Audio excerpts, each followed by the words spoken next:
Hello, I'm Benton, a shaman in the Japanese Shinto tradition. Today, we're going to explore the true nature of Reiki from a Japanese shamanic perspective. Reiki is a practice widely believed to promote relaxation and healing, which is often described as a connection to the universal life force energy or source. But there's far more beneath the surface than practitioners realize. By examining its origins in ancient Japanese spirituality and folklore, and its connection to dark forces, we'll unravel the truth about Reiki and its real effects on those who practice it. Mikao Usui, often credited with creating Reiki in the early 20th century, based the practice on a mystical experience he claimed to have had during a retreat on Mount Kurama. Yet, Utsui's version of events is filled with contradictions. While some Western Reiki teachings describe him as a Buddhist monk or even a Christian minister, these claims lack verifiable historical records. In truth, Utsui was never fully devoted to any single path, frequently jumping from practice to practice, without mastering any. Despite these spiritual pursuits, or lack thereof, he primarily positioned his teachings around healing and personal spiritual growth, rather than strict religious affiliations.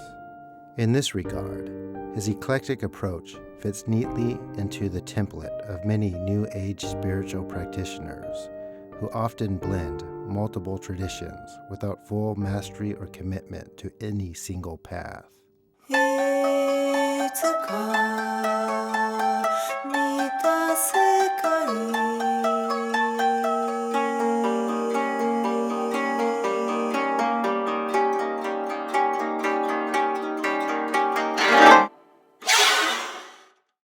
Utsui died relatively young in 1926 at the age of 60. And while it cannot be proven, when we look back into the past, we learn that Reiki may have been a cause for the decline in his health, due to the practice so many believe he founded for the benefit of humanity.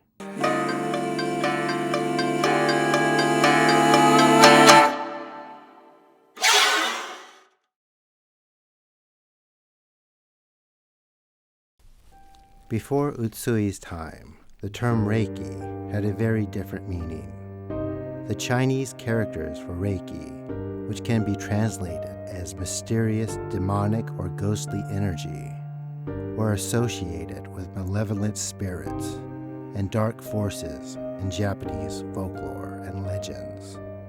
Rather than a force of healing, Reiki was seen as a chaotic, a wild, unpredictable energy linked to vengeful spirits like Yurei and Onno. These spirits were believed to project malevolent energy, causing illness, misfortune, and even death. This brings us to the concept of kotodama, the belief in the mystical power of words and sounds. Kotodama teaches us that every word and name carries spiritual energy, influencing reality. In Reiki's case, despite modern attempts to redefine it as a healing practice, the original meaning of the word Reiki, or mysterious demonic energy, persists. These ancient meanings cannot be erased by modern reinterpretations. They remain hidden in plain sight, quietly shaping the effects of the practice. In the past, only monks and shamans who had spent years in rigorous training could hope to understand Reiki's true nature and interact and protect themselves from it. True healing requires understanding and respect for these energies, something Reiki, especially in its modern form, fails to provide. The danger of Reiki isn't a new phenomenon. In fact, stories of dangerous spiritual forces tied to Reiki can be found in ancient folklore. For example, the Reiki of the past referred to vengeful spirits, Oni, who upon dying often transformed into Reiki. Unable to move on to the afterlife, they would haunt their gravesites, attacking anyone who ventured too close. These Reiki were not benevolent spirits, but powerful entities bent on revenge. They could persist for centuries, attaching to those who crossed their path. One well-known legend tells of a Reiki that haunted the bell tower of Gangoji Temple in Nara Prefecture. A powerful spirit began to children nightly. So formidable was this force that even the most devout Buddhist monk could not perceive, let alone exorcise it. It was only through the intervention of a demigod, a son of a kami, that the Reiki was defeated, ultimately saving the children of the temple. This story tells us the dangerous and chaotic nature of Reiki in ancient times. These spirits were not agents of healing. Rather, they were forces of destruction and suffering. Although Reiki today appears less overtly dangerous, the same chaotic energy is still at play. People wouldn't be drawn to Reiki if they didn't feel better afterward. But that doesn't mean the practice is safe.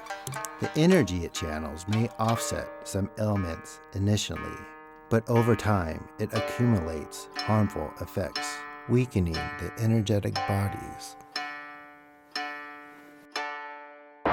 This slow, imperceivable damage is far more insidious than the immediate effects of ancient Reiki. Yet, there are many parallels.